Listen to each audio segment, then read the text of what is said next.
Madame, Messieurs, bonsoir et bienvenue à ce nouveau numéro de votre émission sur CPL Télévision. Vous avez l'habitude de nous suivre.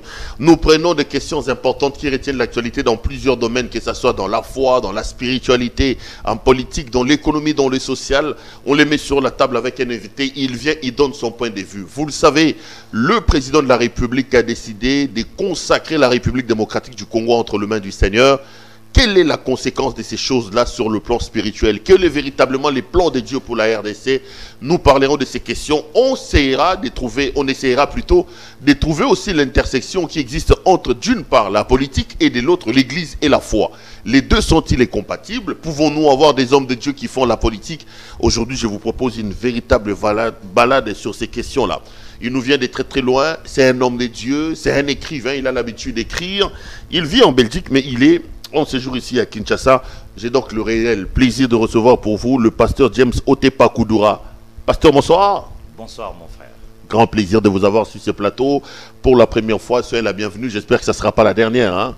Vraiment, le plaisir est partagé. Je pense que c'est une première. Ça fait un long moment que j'ai quitté le pays. Et avec ce que j'ai vu, en tout cas, je pense que on aura le temps de revenir de temps en temps. Vous êtes pasteur d'un ministère assez atypique. Vous dites que votre église s'appelle Centre d'encadrement. Exactement. Le ministère, c'est CENEC. C'est une contraction qui veut tout simplement dire Centre d'encadrement et d'épanouissement chrétien. Centre d'encadrement et d'épanouissement chrétien. Ça veut dire quoi exactement? Vous encadrez les gens dans la chrétienté ou vous encadrez les gens? Je ne comprends pas, moi. CENEC, c'est un ministère qui œuvre essentiellement dans l'épanouissement, c'est-à-dire le chrétien, lorsqu'il reçoit Jésus-Christ comme son Seigneur et son Sauveur, et nous travaillons pour pouvoir ramener le chrétien à la maturité de comprendre plus la parole de Dieu. La maturité dans la spiritualité ou la maturité dans sa manière de vivre sur la terre des hommes? En fait, spiritualité ou manière de vivre, c'est presque la même chose, parce que la chrétienté, en principe, c'est la spiritualité, c'est-à-dire la vie de l'esprit que nous devons manifester sur la terre. Voilà pourquoi, pour vivre la spiritualité, comme l'aide de l'humanité, lorsque un homme veut vivre dans une société, il doit comprendre les principes humains, et comme un chrétien étant un être spirituel, pour bien vivre, il doit comprendre et connaître les principes spirituels. C'est ça, en fait, la spiritualité. Vous êtes ici à Kinshasa, vous êtes également en Belgique. Exactement. Vous avez également une église en Belgique. Exactement. Moi, à chaque fois que je reçois nos compatriotes de la diaspora, les hommes de Dieu, je me pose toujours la question. Pourquoi dans vos églises, Mindele Bayakati? C'est-à-dire, quand je vais, par exemple, à Sénèque, je vais trouver les rites congolais, je vais trouver Alléluia, Yeshua Zaliawa. Il n'y a que... C'est comme si l'évangile que vous, là, les Congolais, vous prêchez, est un évangile des ghettos. Exactement. Alors qu'ici, Nigeria, il ramasse plein de Congolais. Paris, il ramasse... Pourquoi vos églises n'arrivent pas à convaincre les autochtones, vous, là, qui vivez en Europe? La réponse est simple. Nous devons savoir que l'évangile que l'Afrique a, c'est un évangile exclusivement pour le peuple africain. Donc Dieu est différent quand il est en Afrique, il est différent quand il est en Europe, il est différent quand il est aux États-Unis. Il faut faire la différence entre l'évangile et Dieu. L'évangile, c'est l'ensemble d'enseignements que l'Église, entre guillemets, a façonné pour apporter au monde. C'est-à-dire, par exemple, pour notre cas, nous avons reçu l'évangile de l'Occident. C'est-à-dire, cet évangile-là est essentiellement pour l'homme africain. Voilà pourquoi ceux-là qui prônent cet évangile-là captent ou attirent facilement les Africains. Si vous allez dans des églises congolaises, en Europe, vous verrez, il y aura des Camerounais, il y aura des Nigérians, mais il n'y aura pas des Occidentaux. Pourquoi? Parce que cet évangile-là n'est pas fait pour eux. Mais ce sont des choses que, personnellement, j'ai compris. Si vous allez à Sénèque, il y a aussi des Blancs. Non, mais moi, je ne comprends pas. Je ne comprends pas. Je ne suis pas d'accord avec vous. Donc, la prédication, la propagation de l'évangile dépend, selon vous, de l'origine des auditoires, des personnes qui écoutent? Non. Est-ce que l'évangile, ce n'est pas Jésus vous aime? Je ne comprends pas, moi je ne suis pas d'accord avec vous. L'évangile, c'est entre autres, c'est ce que nous appelons doctrine, en fait. Cette doctrine, c'est un ensemble d'enseignements que les hommes ont structurés et ils ont apporté à l'Église africaine. Et cette doctrine-là a été formatée essentiellement pour l'homme africain. C'est une erreur ou c'est plutôt... Une grave erreur.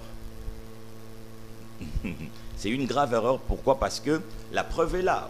Vous vous questionnez pourquoi cet évangile n'attire pas l'homme blanc, hein, ou l'homme occidental. C'est parce que cet évangile n'intéresse pas du tout l'homme occidental. L'homme occidental ne s'y retrouve pas dans cet évangile. Mais si seulement vous essayez un peu de le réajuster, vous verrez que les occidentaux seront attirés par ça. Et j'en ai fait personnellement l'expérience. Mais eux, quand ils viennent ici, pourquoi ils prennent les noirs alors? Oui, parce qu'ils amènent l'évangile qui est fait pour le noir. C'est ça en fait. C'est-à-dire il y a une doctrine que l'homme occidental a façonnée pour le noir. Voilà pourquoi l'homme noir se retrouve dans cet évangile. Mais l'homme noir n'a pas façonné un évangile pour apporter à l'homme blanc. Lorsqu'un Congolais quitte le Congo pour aller en Belgique, en France, aux États-Unis, il n'amène pas un évangile pour ceux de ce monde-là. Il amène l'évangile qu'il a reçu ici. Voilà pourquoi lorsqu'il arrive là-bas, il n'attire que ses frères qui sont là-bas. Donnez-nous un peu de spécificité. C'est quand même intéressant ce que vous dites. L'évangile des Noirs, c'est quoi? Orobala, Okende Liboso, Nzamba Pambolayo. Par exemple. Okende Poto. C'est-à-dire un évangile de souffrance, hein, un évangile de succès, un évangile de réussite, un évangile de recevoir quelque chose. C'est ça, un évangile de la vie sociale. C'est ça en fait cet évangile-là. Et lorsque vous allez par exemple dans le milieu occidentaux, vous ne trouverez pas cet évangile-là. Personnellement, par exemple, j'ai fait un constat parce que Dieu m'a permis d'entrer dans ce monde-là. J'ai représenté par exemple la Belgique dans plusieurs conférences internationales et j'étais le seul noir parmi plusieurs blancs. Et ce que je rencontrais, j'ai trouvé des histoires, des liturgies, des enseignements totalement différents avec le nôtre. Ça, c'est une question qui me passionne. Alors, est-ce que l'évangile que nous prêchons, ce que vous dites, est un bon évangile ou plutôt c'est un évangile tordu, selon vous? Parce que vous différenciez les deux évangiles. Où est alors le meilleur, le bon évangile? Le bon évangile, si vous voulez les trouver, il faut étudier la Bible.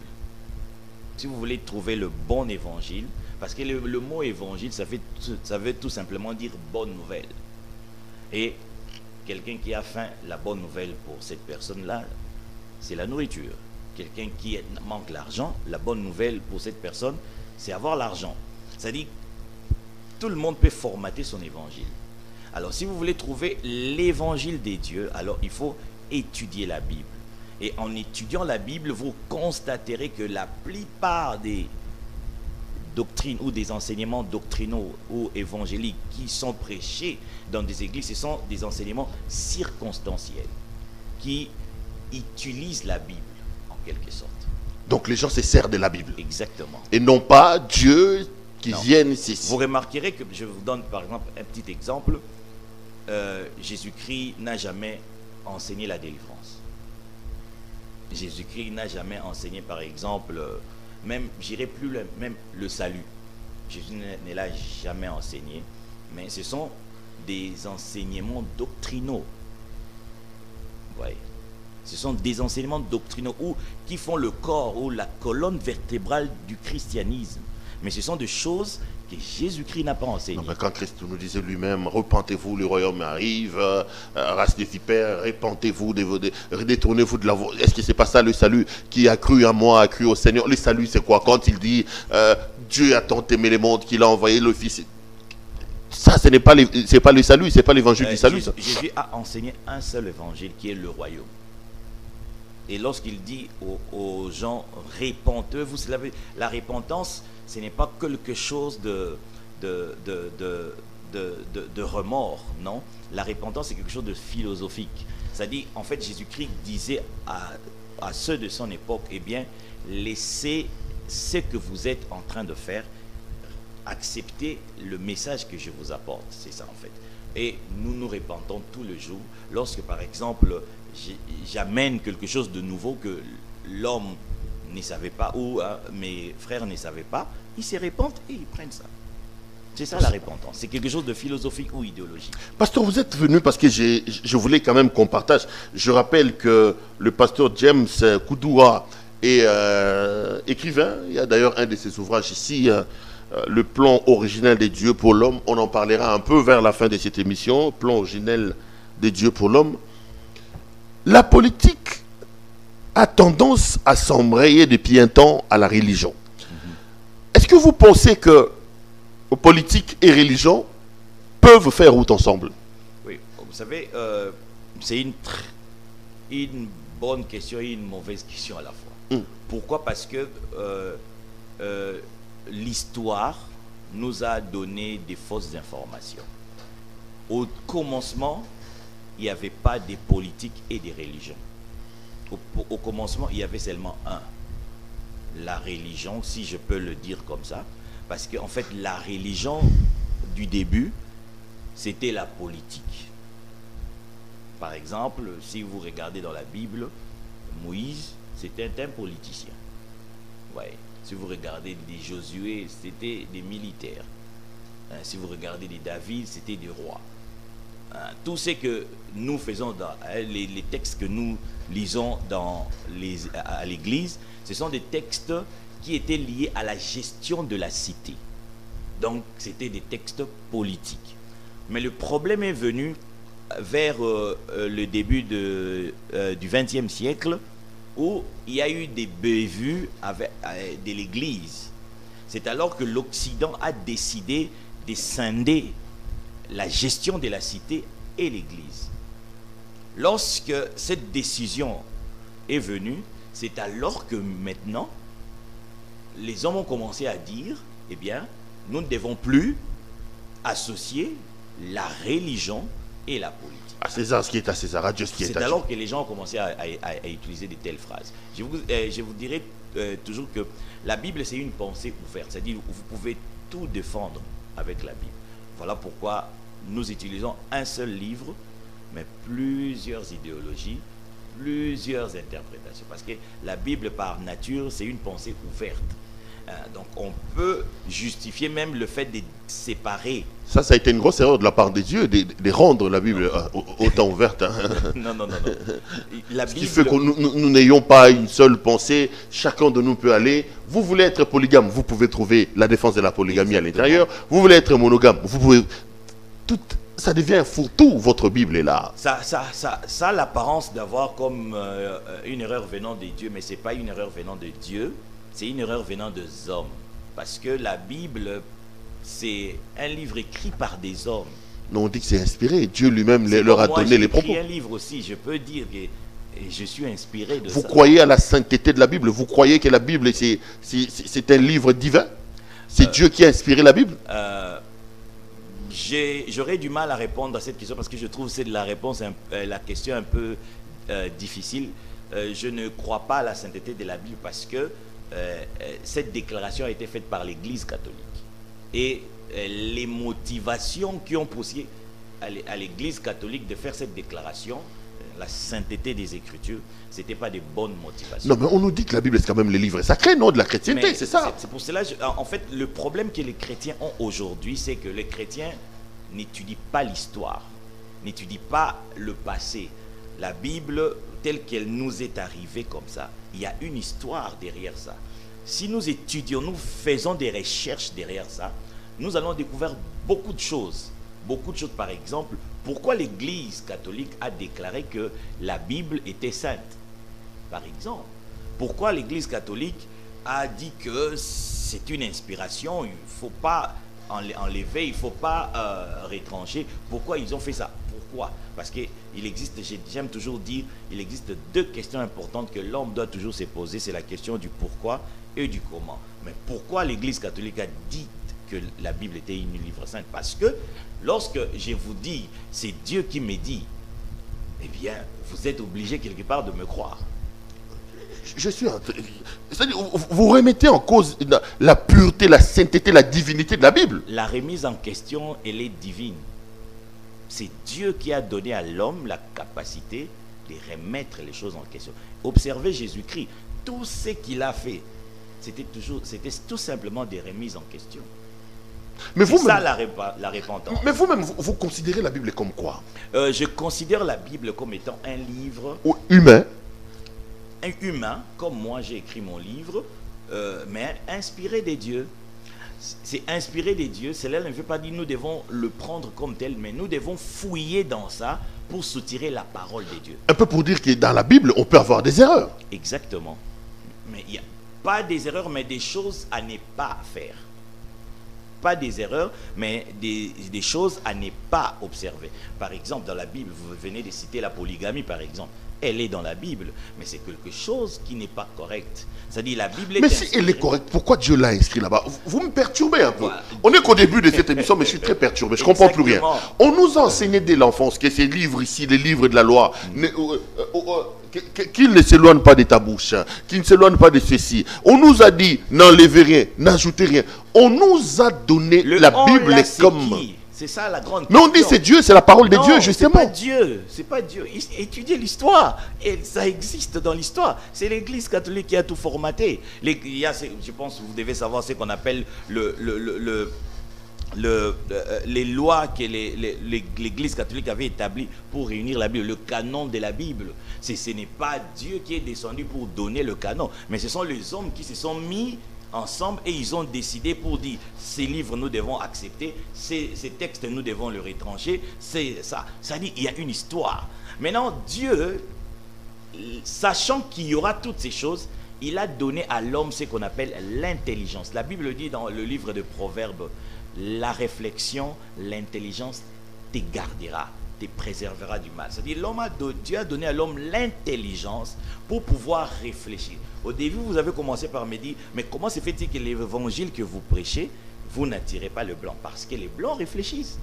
L'homme noir ne réfléchit pas. L'homme noir croit. C'est ça la différence. Donc dans la Bible, nous ne devons pas croire, nous devons réfléchir. En fait, c'est ça aussi l'erreur doctrinale, si je peux dire. Nous avons confondu la foi à la croyance. La foi, c'est la réflexion. La foi, c'est l'intelligence. Et la croyance, c'est l'adhésion. Lorsque vous adhérez, vous devez le savoir, vous faites la politique. Lorsque vous adhérez à quelque chose, vous ne pouvez plus le contredire. Vous ne pouvez plus vous opposer à ça. C'est ça le problème avec la croyance. Non. Les chrétiens doivent adhérer à la foi et non à la croyance. Exactement. Dieu fonctionne avec la foi, pas avec la croyance. La Bible dit, Dieu, sans la foi, nul ne peut être agréable à Dieu. Pas avec la croyance. Il y a un texte qui est de la Bible que j'aime beaucoup utiliser lorsque vous citez ces choses. Dans le livre de Jean, chapitre 8, la Bible dit, Jésus dit à ceux, verset 31, il dit, Jésus dit à ceux qui ont cru en lui. Voilà. Il dit à ceux qui ont cru en lui, si vous demeurez dans mes paroles, vous êtes mes disciples. C'est-à-dire, ils croyaient en Jésus-Christ, mais ils n'étaient pas encore ses disciples. Or, Jésus nous dit de faire des disciples. Le mot disciple, c'est un mot ancien qu'aujourd'hui nous utilisons comme étudiants. C'est-à-dire ceux-là qui sont à l'université, à vrai, dans l'ancienne époque, on les appelait des disciples. C'est-à-dire, Jésus-Christ disait tout simplement, si vous étudiez la Bible, vous êtes mes disciples. Or, l'étude renvoie à la réflexion, à la contradiction. Voilà. Donc, contredire la Bible, lire la Bible avec un esprit critique, ce n'est pas un péché. Pas contredire la Bible, mais contredire ce que les hommes disent à propos des dieux. Les remettre en question par rapport à ce que la Bible dit. Ce n'est pas un péché. C'est pas un péché. Vous êtes clair. Vous dites que nous ne sommes pas dans la croyance, nous sommes dans la foi. Or, dans la foi, il y a la réflexion. Exactement. Dans la foi, on ne dit pas oui et amen. Non, non. On étudie. Ça, en fait, c'est pour ça que je vous ai dit au début, le problème que l'homme africain a aujourd'hui est que l'évangile qu'on lui a apporté, c'était un évangile formaté à son profil. On a voulu donner un comportement à l'homme noir. Voilà pourquoi l'homme noir, aujourd'hui, il est un être de oui et amen. L'homme noir a peur de remettre en question c'est que les autorités ecclésiastiques, si je peux me permettre de dire comme ça, disent. Parce que le but de la doctrine, c'est de donner un comportement, c'est de donner une attitude à l'homme. Et cette doctrine a été formatée pour donner cela. Et Et on a c'est que je peux dire, substitué la foi à la croyance. Et la foi, en fait, si vous étudiez l'histoire, vous verrez que c'est un terme ancien. Aujourd'hui, dans le langage courant, le mot foi n'existe plus. C'est resté seulement dans la religion. Mais la foi est un concept général. C'est un concept qui existe partout. C'est un concept qui existe dans la politique. C'est un concept qui existe dans le commerce. C'est un concept qui existe dans le professionnel. Non, mais si on prend la foi dans le contexte spirituel et biblique, vous vous contredisez. La Bible dit dans Hébreu, la foi est une ferme assurance des choses qu'on n'a pas vues, des celles qu'on a annoncées. Ça contredit l'idée de l'avoir une foi basée sur la réflexion. Lorsque vous croyez en des choses que vous n'avez pas vues, une démonstration de... Je ne sais pas si c'est... Je crois que ça doit être dans Hébreu. Nous ne sommes pas dans la science, nous sommes dans la croyance. Même des choses qu'on n'a pas vues, dans la démonstration de celles qu'on n'a pas vécues. En fait, ça vous contredit totalement. Non. Les choses de Dieu, c'est les choses de l'intelligence, de la réflexion. Il y a un texte dans la Bible que beaucoup nous aimons utiliser dans Osée chapitre 4 verset 6. On dit mon peuple meurt faute de la science, ou faute de la connaissance, ou encore faute de la foi. Vous voyez, c'est-à-dire ceux-là qui sont proches de la connaissance, proches de la science, c'est le peuple de Dieu. Vous voyez, alors le terme foi, plusieurs fois, c'est aussi une erreur qui malheureusement qui est répandue.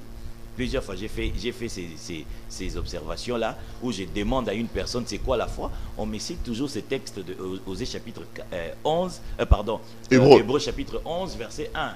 Or, la foi. Ce texte-là ne définit pas la foi. Elle dit quoi sur la foi? Elle donne, Hébreux 11, 1 donne des caractéristiques de celui qui a la foi. Je vais vous l'expliquer. Vous savez, lorsque par exemple, vous avez l'argent, et que vous avez faim, vous êtes serein. Mais lorsque vous n'avez pas l'argent et que vous avez faim, vous n'êtes plus calme. C'est-à-dire, le calme et la sérénité sont des attitudes qui sont déterminées par ce que vous avez ou ce que vous n'avez pas.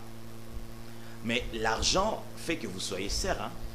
Mais la sérénité n'est pas l'argent. Mais l'argent vous donne la sérénité. Le fait d'avoir l'argent, vous êtes calme, vous êtes serein. Mais si vous n'en avez pas, vous n'êtes plus calme, vous vous inquiétez. Mais la sérénité et l'argent sont deux choses distinctes. Il en est de même avec la foi.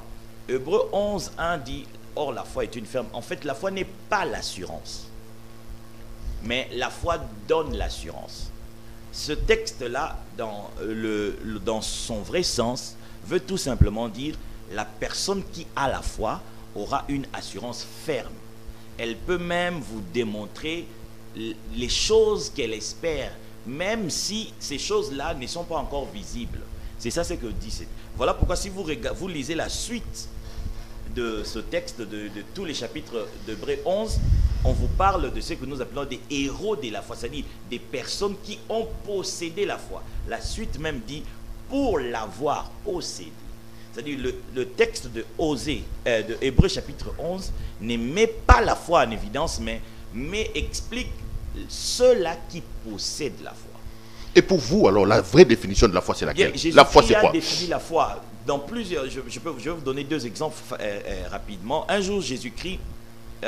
voilà pourquoi je vous ai dit que la foi, ce n'est pas un concept chrétien seulement, ou religieux. Non. Un jour, Jésus-Christ, il est avec ses disciples dans la barque. Il y a eu une forte tempête. La Bible dit Jésus-Christ dormait et les disciples ont eu peur. Avec cette peur, ils ont réveillé Jésus-Christ et Jésus-Christ a calmé la tempête et le calme revint. Jésus-Christ leur dit, homme de peu de foi, où est votre foi? C'est-à-dire dans une situation où ils étaient paniqués, Jésus leur dit, en fait, si vous êtes paniqués, c'est parce que vous n'aviez pas de foi. Un autre jour, Jésus-Christ était avec ses disciples. Un papa avait son fils qui était atteint d'une maladie. Les disciples ont voulu chasser les démons-là. Ils n'ont pas pu. Et le père a amené son enfant vers Jésus. Il dit, je l'ai amené vers tes disciples, mais ils n'ont rien fait. Jésus a chassé directement le démon. Et Jésus va tourner encore vers ses disciples et dit, mais où est votre foi?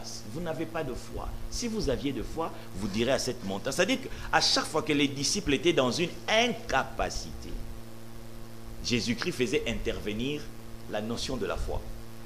Et un dernier exemple, un jour c'était un Romain, un militaire romain, un général romain, un centenier romain.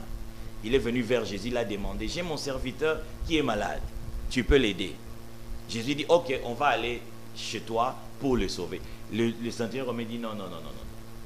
Tel que je te connais, tel que j'ai entendu de toi, tu n'as pas besoin d'aller chez moi, mais tel que tu es là, si réellement tu es ce Jésus-là, tu peux seulement prononcer un mot ici et maintenant, mon serviteur sera guéri. La Bible dit, Jésus a dit, j'ai sillonné tout Israël, je n'ai pas trouvé une aussi grande foi. Comprenez que c'était un païen, un militaire, non pas un juif, mais Jésus a mis ce païen au-dessus de tous les sacrificateurs, tous les prophètes de cette époque-là, les pharisiens. Il dit, il a une grande foi. Mais c'était quoi cette foi-là? Le fait seulement, il avait dit à Jésus-Christ que, en fait, tel que je te connais, tu n'as pas besoin d'aller là-bas.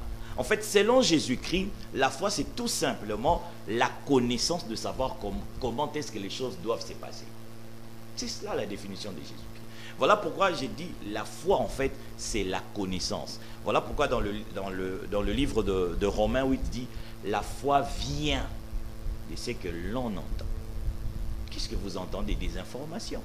Et lorsque vous avez des bonnes informations, vous aurez la foi. Mais si vous avez des mauvaises informations, vous n'aurez pas la foi. Vous aurez la croyance. Parce que la force de la croyance, c'est dans l'acceptation. Lorsque je vous dis un mensonge, j'exige à ce que vous croyez en cela. Mais la vérité n'a pas besoin de la croyance. Une vérité, que vous le croyez, vous y croyez ou non, elle reste vraie. Si par exemple je vous mets devant un train, vous dites je crois que je ne vais pas mourir, tant pis, vous allez mourir. Parce qu'une vérité n'a pas besoin de la croyance. Mais un mensonge a besoin de la croyance. Donc voilà pourquoi la foi, elle est basée sur la connaissance de la vérité. Et les croyances ou la croyance sont basées dans le mensonge. Vous êtes à la fois philosophique, à la fois intellectuel, à la fois, mais je ne retrouve pas les feelings. Vous êtes éduqué dans cet évangile.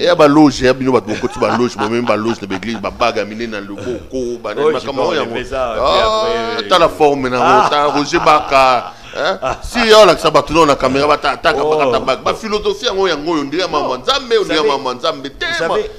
vous savez attention à des sectes pernicieuses, à la fois intellectuelle, à la fois scientifique. C'est vous des discours comme ça qu'on dénonce. On est au temps de la fin, pasteur. C'est ça le problème.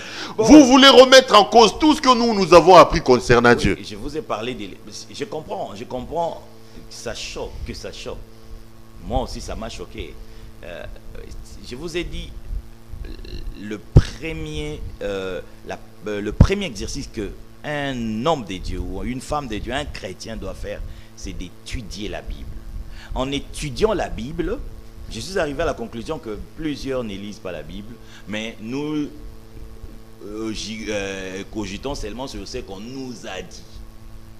Or, il faut lire la Bible. Il faut lire la Bible. Mais des critiques comme la mienne, là, vous l'entendez aussi avec un discours comme ça? Pardon? Les critiques comme la mienne, là, vous l'entendez aussi avec un discours comme ça? Bien sûr. Mais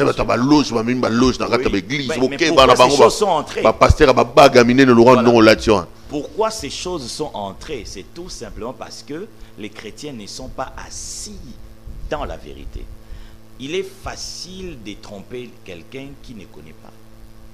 Mais quelqu'un qui sait remettre en question, quelqu'un qui sait remettre en cause les choses, vous n'allez pas le tromper. Je vais vous donner, c'est quelque chose qui m'est arrivé, parce que moi, dans mon église, j'ai des blancs.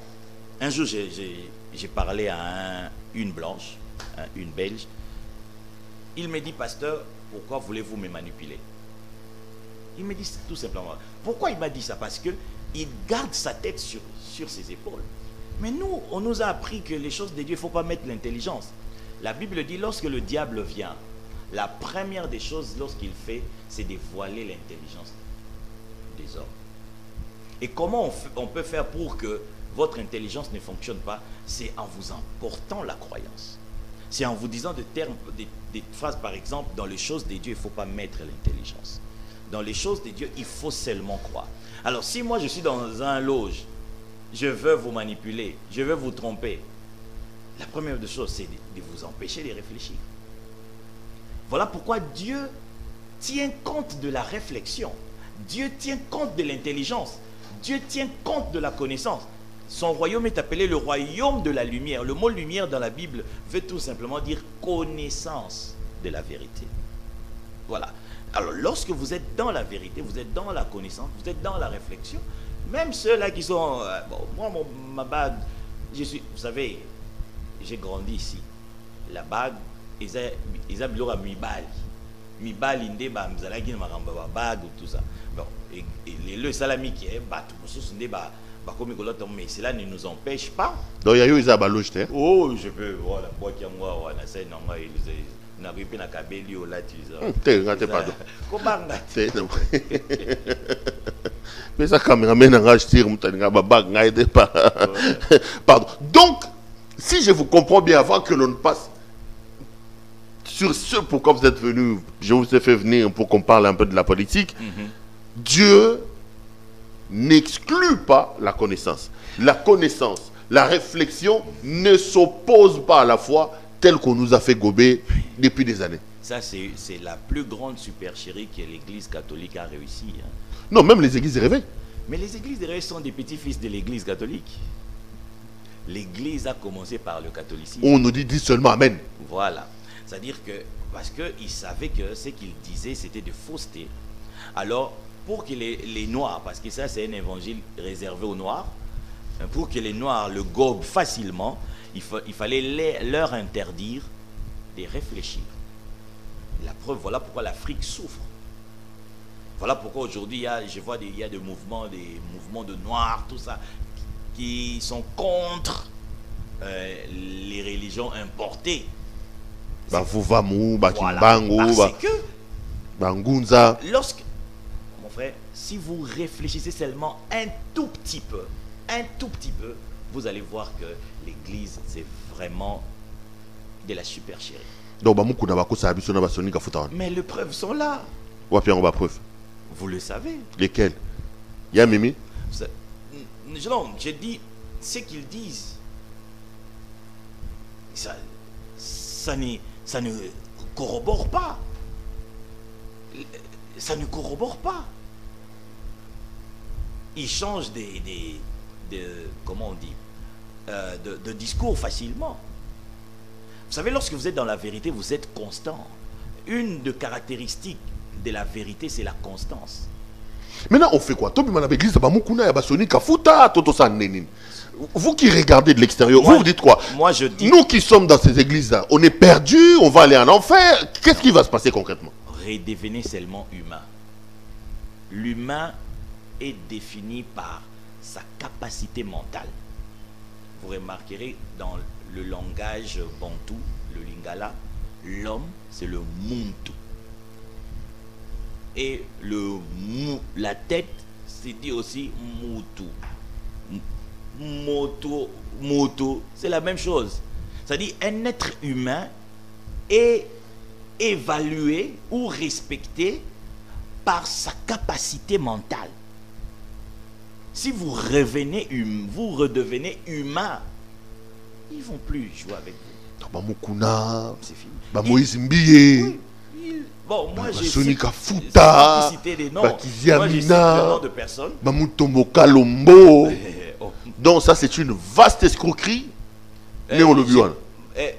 Selon moi, toutes les noms que vous avez cités, ils sont tout simplement victimes de l'erreur qu'ils ont acceptée, de mensonges qu'ils ont acceptés. Parce que dans la Bible, il y a un texte qui dit ceci: en ces derniers jours, plusieurs diront, Seigneur, n'est-ce pas en ton nom nous avons enseigné, n'est-ce pas en ton nom nous avons prophétisé, n'est-ce pas en ton nom nous avons guéri les malades. Mais donc ça veut dire que c'était des personnes qui étaient conscients qui étaient convaincus qu'ils servaient le Seigneur.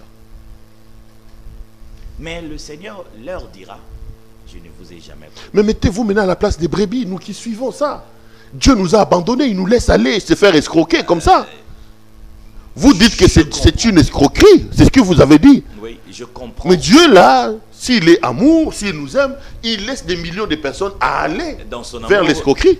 Je viens de dire, vous savez, Dieu, il peut envoyer un seul individu pour faire tout. C'est ça la stratégie des dieux. Il ne prend pas les grands ou les sages de ce monde. Il peut vous envoyer seulement quelque chose de simple, de faible, pour vous avertir. Tout ce que je dis, parce que vous parlez des brebis du Seigneur, Jésus dit, si vous demeurez dans ma parole, pas dans ce que les hommes vous disent, dans les paroles de Jésus-Christ. Il a commandé à ses disciples, il dit, enseignez ce que je vous ai prescrit, pas ce que les hommes disent. C'est-à-dire, étudiez, je dirais tout simplement aux chrétiens, étudiez Matthieu, Marc, Luc et Jean. C'est fini. Et vous serez éclairés. Oh, mais sinon, alors être content petit à petit vers la fin de cette émission. Mon Dieu, je vous ai fait venir pour qu'on parle de la politique, mais j'ai trouvé que... Bon, peut-être que c'est Dieu qui a décidé qu'on aille sur ce terrain-là, voilà, qui sait. Disons quand même un mot sur le thème. Si on n'arrive pas à les terminer, je vous ferai revenir. Vous rentrez pas maintenant, non? Vous êtes encore à Kinshasa? Dans quelques jours, je rentre. Bon, laissez-moi alors étancher la sorte de nos téléspectateurs. J'ai parlé de la politique et des dieux. Est-ce qu'un homme de Dieu appelé, qui sert Dieu, peut-il combiner le service de l'Éternel avec la politique? Le service de l'Éternel, c'est la politique. Je vous ai dit ça. Il y a une phrase que Jésus-Christ dit, au commencement, il n'en était pas ainsi. En fait, les choses de Dieu, c'est le bien-être de l'homme sur la terre. Et le bien-être de l'homme sur la terre passe par la gestion de la cité. Mais les hommes, par leur malice, ils ont séparé la politique et les choses de Dieu en qualifiant les choses de Dieu de la religion. C'est ça le problème. Un homme de Dieu, quelqu'un qui a la parole de Dieu. Je prends le premier exemple de l'homme de Dieu dans la Bible, Adam. La Bible dit, Dieu a donné à Adam le jardin pour gérer. Voilà. Donc, les choses de Dieu sont des choses politiques. Malheureusement, nous avons cru à un mensonge. Voilà pourquoi il y a des questions comme, est-ce qu'on peut mélanger la politique et la religion? Non, mais parce qu'à un moment donné, on a remarqué que il y avait tellement de conflits entre les deux. Hein. Oui. J'en pose des questions. Moukouna a osé ici lancer l'éveil patriotique. On sait ce qui lui est arrivé. Bon, même si après vous dites qu'ils nous ont amené un message où il y a beaucoup d'escroqueries à l'intérieur. Vous parlez de l'escroquerie grandeur nature de leur message. Comment il s'appelle Coutinho Fernando a amené ça. Ça s'est passé comme ça. Sauvons le Congo, on sait ce qui s'est passé. À un moment donné, on a l'impression que celui qui est appelé au sacerdoce, il doit rester figé sur le sacerdoce et laisser la politique être exécutée par les autres. Il est impossible de servir Dieu et ne pas parler du bien-être de l'homme dans la société. Il est impossible. Il est impossible. Parce que toutes les promesses de Dieu dans la Bible, c'est sur la terre que nous le vivons. Toutes les promesses de Dieu, c'est sur la terre que nous les vivons. Du coup, c'est pour cela vous verrez ces gens-là qui, avant, ils disaient non, il ne faut pas faire la politique, il ne faut pas faire la politique. Après, ils se rendent compte que non, en fait, ce que nous disons, c'est presque la même chose. Ils tombent toujours dans ça. Parce que c'est, en fait, lorsque un mensonge ne sait pas rester longtemps. C'est pour cela qu'ils finissent par tomber dans ça, dans ces revirements. Parce que ce qu'ils disent en disant il faut séparer la politique et la religion, ce n'est pas vrai. Je vous ai donné des exemples de patriarches bibliques, en commençant par Adam. je peux aller même jusqu'à Jésus, à notre Seigneur Jésus-Christ. Vous remarquerez, tout ce qu'il touchait, c'était de la politique. Regardez dans la Bible, il y a des termes comme gouvernement, il y a des termes comme royaume, le royaume des dieux. C'est un terme politique, le royaume. Ce n'est pas un terme religieux. Il y a par exemple le terme comme le tribunal à Nzambego. Tribunal, ce n'est pas un terme religieux, c'est un terme politique. Vous voyez? Donc, les choses de Dieu sont des choses de la cité. C'est la gestion de la cité, c'est le bien-être de l'homme. Voilà pourquoi ceux-là qui étaient victimes, j'ai dit que tous les noms que vous avez cités, ils sont tout simplement victimes. C'est-à-dire ils avaient accepté un mensonge, ils ont adhéré à un mensonge, et lorsqu'ils font maintenant leur parcours, ils se rendent compte que non, nous devons changer, non, nous devons dire ceci, non, nous devons dire cela. Voilà pourquoi, pour répondre à votre question, la politique et la religion, c'est un. Bon, quel est le rôle entre les deux? Est-ce que lorsqu'on est politique ou on est religieux, l'objectif c'est d'être dans la dénonciation pour l'accomplissement de la part de Dieu? L'objectif c'est d'être dans la quête du pouvoir en accédant au pouvoir? L'objectif c'est d'éclairer comme David et les autres avaient besoin des hommes de Dieu. Aujourd'hui, ils sont tous passés pour des escrocs parce qu'ils ils se sont promenés dans les bureaux, dans les salons politiques cherchant l'argent, donnant des fausses prophéties. Mais le rôle c'est quoi? Si les deux se mettent ensemble, quel est le rôle des uns et des autres dans cette affaire? Aujourd'hui, on a un sérieux problème. Ce problème d'abord est lié premièrement à la mentalité de l'homme congolais. Tous ces gens-là que vous citez, ils sont premièrement congolais. De par mon observation, j'ai compris que notre pays souffre d'un mal qui est tout simplement son peuple. C'est-à-dire la mentalité que nous avons acquise. C'est ce qui pose problème. Alors, et ces pasteurs souffrent aussi de ce problème-là. Où Congolais à l'ingina no bonga. Tolia. À l'ingina no yé bonga. C'est ça le seul problème de ce pays, c'est ça. Et vu que cette mentalité est généralisée, même nous les pasteurs, nous avons cette mentalité. Voilà pourquoi, lorsqu'ils essayent d'accéder à ces domaines de la politique, ils fonctionnent en congolais. Ils cherchent Yakolukako Bonganakati. C'est ça le problème. Mais le rôle de l'homme de Dieu, ce n'est pas de dénoncer, ce n'est pas de faire tout ça. C'est tout simplement de donner des propositions pour pouvoir aider ceux-là qui sont déjà là-bas de bien fonctionner. Ce n'est pas d'être dans la quête. Non. De compétir avec eux. Non.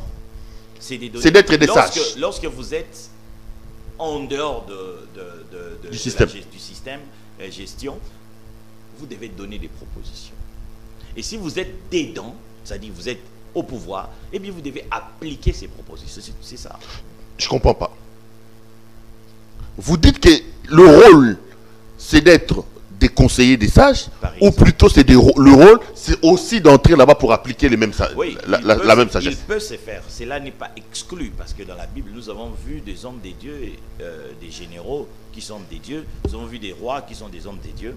Lorsque vous êtes là, vous devez faire, accomplir ce qui est la pensée des dieux. Parce que la Bible dit, Dieu a donné des nations aux hommes pour que les nations puissent le connaître. Voilà. Et si il s'est fait que, par exemple, moi, je ne suis pas dans la politique. Ici au Congo, je ne suis pas dans ce système. Alors, tout ce que je peux faire, c'est de donner des propositions à ceux-là qui sont dedans. Écoutez, si par exemple, vous voulez réussir, par exemple, avec ces quelques jours que j'ai passés ici, vous savez, à l'extérieur, nous écoutons, à l'extérieur, nous entendons et nous voyons avec les réseaux sociaux, avec des vidéos, tout ça, nous voyons ce qui se passe au pays. Mais lorsqu'on vient, on constate maintenant des choses et en étudiant un tout petit peu l'histoire, j'ai pu comprendre qu'est-ce que je peux donner comme proposition à nos politiciens, hein, s'ils veulent réellement que les choses changent dans ce pays. Pour que tout le Congolais... Est-ce que le rôle, ce n'est pas de rester dans la prière? Votre rôle, c'est pas de rester dans prière la prière. ne résout. La Bible dit, priez pour la nation, je vous ai Non. béni, car votre bénédiction en dépend. C'est ce qu'on nous dit. Est-ce que le rôle, c'est de ne pas gêner, prier? Il est même dit, prier pour ceux qui sont élevés en dignité. Il ne dit pas, prier pour entrer, remplacer ceux qui sont élevés en dignité. J'ai comme l'impression que vous dites une chose et son contraire. Le concept de la prière aussi, c'est parmi le concept mal compris dans l'Église. Le concept de la prière. À vrai dire, les textes que vous venez de citer, par exemple, je vais prendre un qui dit prier pour les autorités. Ces textes-là, originellement, ça veut tout simplement dire prier ou travailler pour qu'il y ait des bonnes personnes dans la gestion de la cité. Travailler pour qu'il y ait des bonnes personnes. Ce n'est pas prier pour ces personnes qui sont dans la gestion, mais travailler pour qu'il y ait des bonnes personnes dans la gestion. Oui, s'il y a des mauvaises personnes dans la gestion, eh bien, vous pouvez prier, il n'y aura rien. Vous savez, par exemple, ce que nous connaissons aujourd'hui dans ces pays, avec l'actuel président de la République, aucun président ne l'a fait sur le fait de décréter une journée nationale d'action de grâce. Eh bien, je peux vous le dire, s'il y a une décision importante depuis qu'il est au pouvoir, hein, jusqu'à maintenant, c'est le top des décisions. Ça aura des impacts selon vous? Parce que l'unique prière qu'un homme, un être humain ou un enfant de Dieu peut faire, c'est l'action de grâce. C'est-à-dire l'unique prière que Dieu peut agréer venant d'un homme, c'est l'action de grâce. L'unique prière qui met Dieu dans sa position de Dieu, c'est l'action de grâce. L'unique, j'ai dit bien l'unique. C'est-à-dire le fait de mettre le Congo, parce qu'il est le premier citoyen, c'est lui qui représente le Congo. Le fait de mettre le Congo sur le piédestal de l'action des grâces, en fait, cela permet à ce que Dieu puisse voir le Congo. Mais les autres prières, ça n'intéresse pas Dieu. Dieu n'y est pas. Dieu n'y est pas. Voilà pourquoi j'ai dit la notion. La prière, il y a de délivrance, il y a de supplication, il y a de demande. Ce ne sont pas des prières divines. Ce ne sont pas des prières qu'un homme, qu'un enfant de Dieu peut faire. Recommande ton sort à l'Éternel, place à lui ta confiance, il agira. Quelqu'un de vous a-t-il un problème qu'il aille s'adresser à l'Éternel? C'est des versets dans la Bible. Bah, sujet zébélé, hein? Ouais. C'est des versets dans la Bible. Exactement. Vous voulez dire qu'à part les actions de grâce, Dieu n'écoute plus aucune autre prière? Il n'y a pas une autre. Il n'y a pas une autre. Parce que Dieu nous a déjà tout donné. Pourquoi vous voulez encore demander? Mais quand je suis malade, que je demande. Quand je me sens pas bien, j'ai prie. Quand je me sens attaqué, je prie. Si votre enfant est malade, il vous demande de l'amener à l'hôpital. Vous imposerez aux mains malades, ils seront guéris. Tout ça, c'est la prière. Comprenez que vous remarquerez que vous voulez, vous pensez être de bon cœur plus que Dieu. Parce que vous, en tant que père, si votre enfant est malade, vous n'attendez pas qu'il vous demande. Vous intervenez directement. Si votre enfant a faim, vous n'attendez pas qu'il pleure. Vous intervenez directement. Si votre enfant n'a pas des habits, il marche tout nu, c'est votre honte. Mais chez les chrétiens, c'est inversé. C'est pour ça que j'ai dit, l'unique prière qu'un enfant de Dieu peut faire, c'est l'action de grâce. Et vous avez une drôle de manière de concevoir et de voir Dieu quand même. Hein? Je dois vous avouer. Je dois vous avouer. J'ai promis qu'on va parler un peu vers la fin de votre ouvrage, le plan originel de Dieu pour l'homme. Mon caméraman qui est en train de se reposer calmement ne nous aide pas à voir ce qui se passe. Alors, le plan originel de Dieu pour l'homme, ça veut dire quoi? Qu'est-ce que Dieu a eu comme plan en créant l'homme? Le plan originel de Dieu pour l'homme, c'est tout simplement, vous savez, tout homme, tout être humain, avant de faire quoi que ce soit, il imagine d'abord quelque chose dans sa tête. Même vous, ce matin, avant de venir dans votre bureau, vous avez une idée dans votre tête. Et c'est cette idée qui vous pousse à passer à l'acte. Et le plan originel, c'est tout simplement ce que Dieu avait en tête avant de pouvoir créer l'homme. Il avait quoi? Dieu voulait quoi en créant l'homme? Qu'est-ce que Dieu voulait exactement? C'est l'essentiel de cet ouvrage. C'est-à-dire que...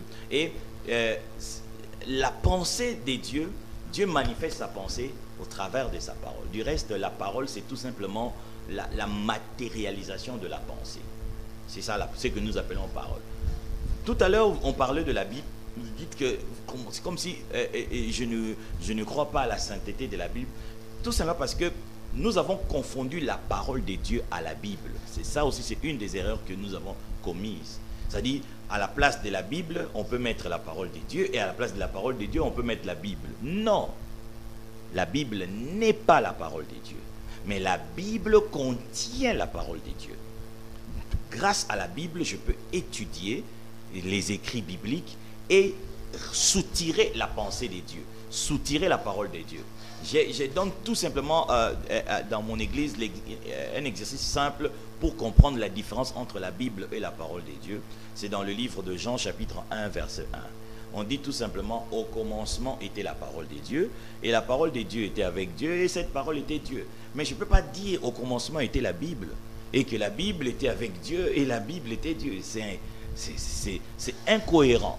Voilà pourquoi j'ai dit la Bible n'est pas la parole de Dieu, mais la Bible, dans la Bible, il y a la parole de Dieu. Lorsque nous étudions la Bible, nous pouvons détecter la pensée de Dieu. Nous pouvons détecter ce que Dieu avait dans sa tête. Et maintenant, en étudiant cela, j'ai compris ce que Dieu avait dans sa tête. C'est ce que j'appelle maintenant le plan originel de Dieu. Il voulait quoi en créant l'homme? Vous ne m'avez pas répondu. Ce que Dieu voulait, il exprime dans Genèse chapitre 1, verset 26. Avoir des gens qui vont l'adorer, les gens qui vont l'obéir. Pas du tout, pas du tout, pas du tout. Vous remarquerez dans le livre de Genèse chapitre 1 et dans le livre de Genèse chapitre 2, il n'y avait pas de péché sur la terre et il n'y avait pas d'adoration. Mais il y avait une chose, il y avait un être humain qui était en train de gérer la terre, qui était en train d'organiser la terre.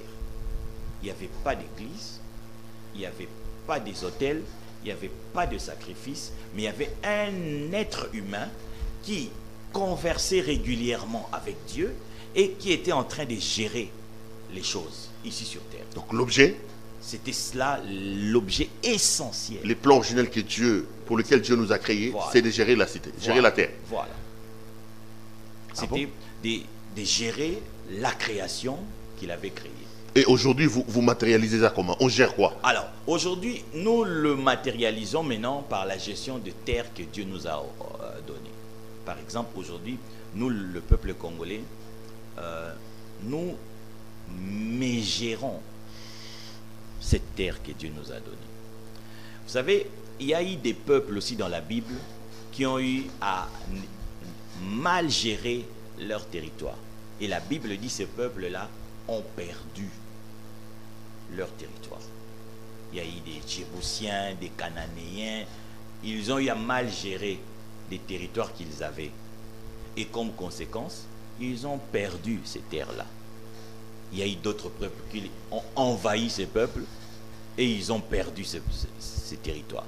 Nous aussi, nous, peuple congolais, nous avons un territoire. Nous avons une terre que le Seigneur nous a donnée.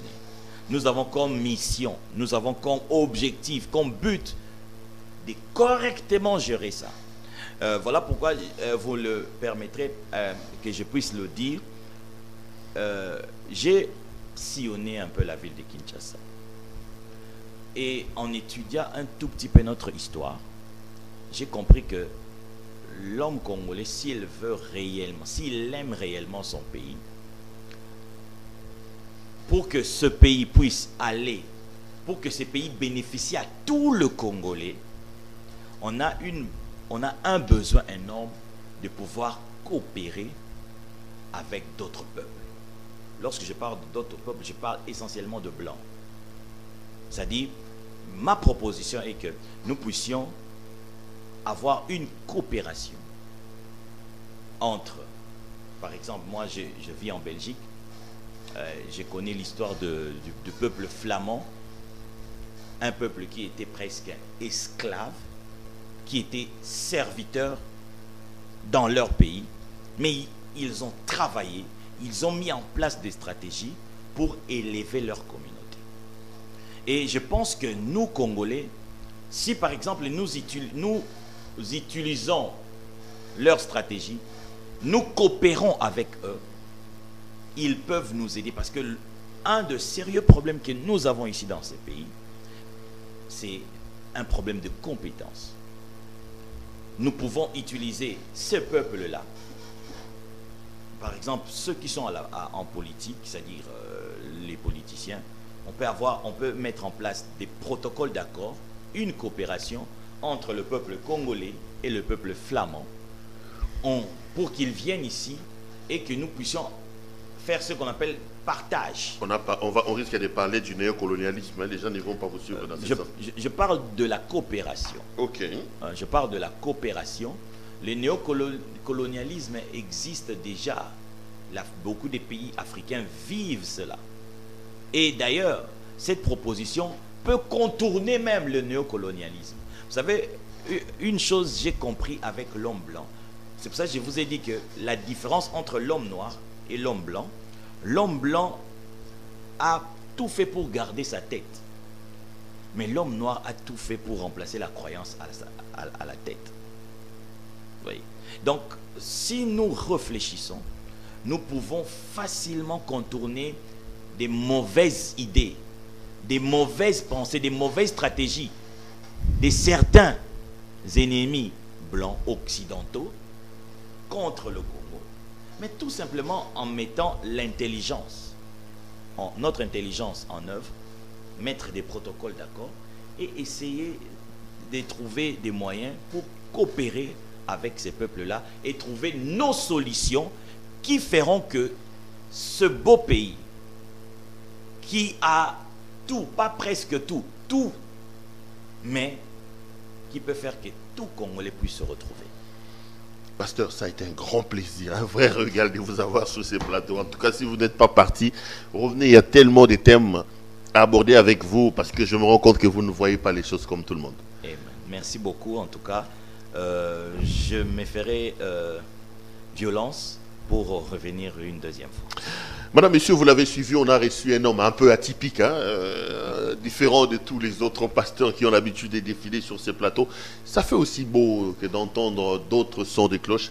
C'était le pasteur James Koudoura. Vous pouvez retrouver cet ouvrage dans les bibliothèques ici, dans les librairies ici. Sur Amazon. Sur Amazon, Le plan originel des dieux pour l'homme. Bel ouvrage, selon ce qu'il a dit, donc rédigé par l'homme de Dieu, James Koudoura. Moi, j'ai été heureux de vous présenter cette émission. Laissez-moi dire grand merci à l'équipe technique qui a fait un travail remarquable pour me permettre d'entrer en contact avec vous. Je serai également heureux de vous retrouver lors d'un prochain numéro. Il ne me reste plus qu'à vous souhaiter très très bonne année 2021. Restez branchés sur nos